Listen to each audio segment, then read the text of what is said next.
অনেক দিন ভ্রমণে যাই না, আর ভ্রমণে না যেতে যেতে শরীরটা ঝং ধরে গিয়েছে। আর সেই ঝং সারানোর জন্য আজকে যাচ্ছি নর্থ বেঙ্গলে। আমাদের যাওয়ার কথা ছিল ভোর 6টায়, ভোর 6টায় না, ঠিক 5টায় রওনা দেওয়ার কথা ছিল। কিন্তু গুড়ি গুড়ি বৃষ্টি সেই সারা রাত ধরেই পড়তেছে। এখন পর্যন্ত যে বৃষ্টি হচ্ছে না তা কিন্তু না, এখনও বৃষ্টি হচ্ছে।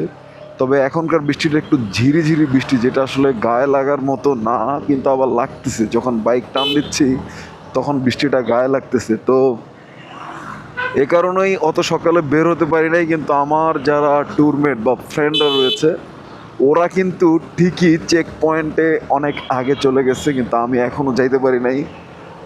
আমি একটু লেট করে ফেলছি। যাই হোক, তবুও যাচ্ছি। এখন 8:18 বাজে, আর ওরা মনে হয় আরও 1 ঘন্টা আগে চলে গেছে। আমার 1 ঘন্টা আগে চলে গিয়ে বারবার ফোন দিচ্ছে। আমি তো একবার সকালে ঘুম থেকে উঠছিলাম ফজরের নামাজের সময়, কিন্তু তারপরে যখন দেখছিলাম যে গুড়ি গুড়ি বৃষ্টি, ঘুমায় পড়ছিলাম।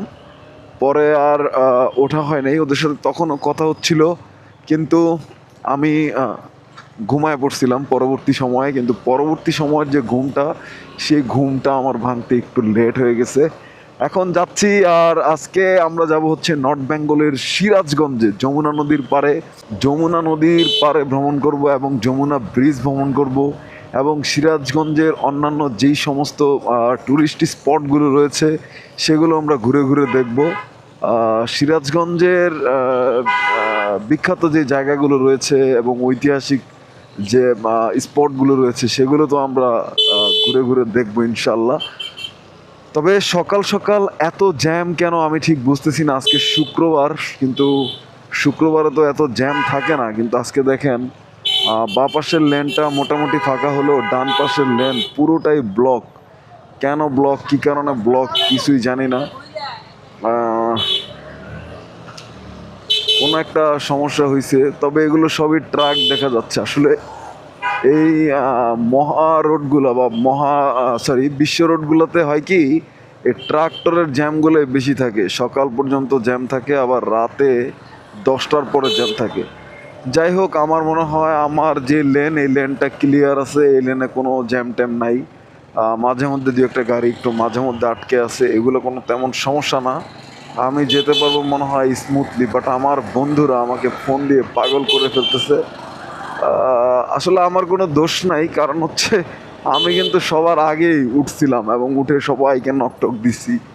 আমাদের যে গ্রুপের, এই ভ্রমণে যাওয়ার জন্য যে গ্রুপটা করা হয়েছিল, ওইখানে আমি কিন্তু অনেক সবার সাথে কানেক্ট থাকছিলাম। কিন্তু পরবর্তীতে ঘুমায় যাওয়ার পরে তো আর কিছু করার নাই। এটা বৃষ্টি হয়েছিল, এই কারণে এই সমস্যাটা হয়েছে। আপনারা একটা জিনিস মাথায় রাখবেন যে সময়ের চাইতে কিন্তু জীবনের মূল্য বেশি। আমরা অনেক সময় সময় বাঁচানোর জন্য উড়াধুরা রাইড করে খুব দ্রুত পৌঁছানোর জন্য উল্টাপাল্টা বেপরোয়া রাইড করে গিয়ে একটা দুর্ঘটনার শিকার হই। এই কাজটা না কোনোভাবে করা যাবে না। এই কাজটা আপনারা কোনোভাবেই করবেন না। সেটা যেখানেই যান না কেন, ধরেন দূরে কোথাও যাচ্ছেন বা কাছাকাছি কোথাও, যেখানেই যান না কেন, কখনোই তাড়াহুড়ো করবেন না। তাড়াহুড়োর ফল ভালো হয় না। যারাই তাড়াহুড়া করছে তারাই বিপদে, কোনো না কোনো বিপদে পড়ছে। হ্যাঁ, তাই তাড়াহুড়া কোনোভাবেই করা যাবে না। যাই হোক, ফাইনালি চলে আসলাম রামপুরা। এখন আছি রামপুরা টিভি সেন্টারের কাছে। দেখতেই পাচ্ছেন ইউলুপে উঠে গেছি। এটা হচ্ছে হাতির ঝিলে, এবং রামপুরার যে মানে বাড্ডার দিকে যে রোডটা গেছে, এটা বাড্ডা এবং হাতির ঝিলের রাস্তাটাকে ডিভাইড করে ফেলছে একটু সামনে গিয়ে। বাট এই ইউলুপটা করা হয়েছে জ্যামজট কমানোর জন্য। এটা খুব ভালো একটা উদ্যোগ সরকারের, এটা প্রশংসার দাবি রাখে। প্রত্যেকটা জায়গায় যদি এরকম ইউলুপ করা হয় তাহলে কিন্তু রাস্তার জ্যামজট অনেকটাই কমে যাবে, অনেকটাই কমে যাবে। ভোরের আকাশটা খুব শান্ত হয়ে আছে, দেখতেই পাচ্ছি মেঘাচ্ছন্ন একটা আকাশ। তবে রোদের কোনো দেখা নাই, কারণ রোদের দেখা থাকবে কিভাবে, যেহেতু বৃষ্টির দিন। জানেন আপনারা, এটা শ্রাবণ মাস চলতেছে। শ্রাবণের একটা গান আছে ডিফারেন্ট টাচ ব্যান্ডের, মেজবা গাইছে। গানটা হচ্ছে এরকম: শ্রাবণের মেঘগুলো জড়ো হলো আকাশে, এখনই নামবে বুঝি শ্রাবণেই ধারায়। শ্রাবণের মেঘগুলো জড়ো হলো আকাশে, এখনই নামবে বুঝি শ্রাবণী ধারায়।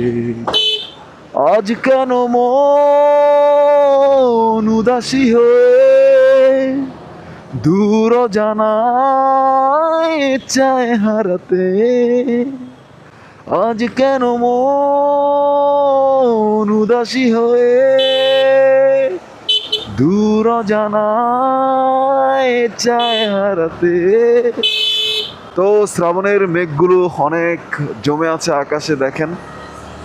আর এইরকম একটা মেঘাচ্ছন্ন আকাশ নিয়ে আমার মনটাও আজকে দূর অজানায় হারাতে চাইছে, আর আমিও হারিয়ে যাওয়ার জন্য এই বন্ধুদের সাথে বের হয়ে পড়েছি।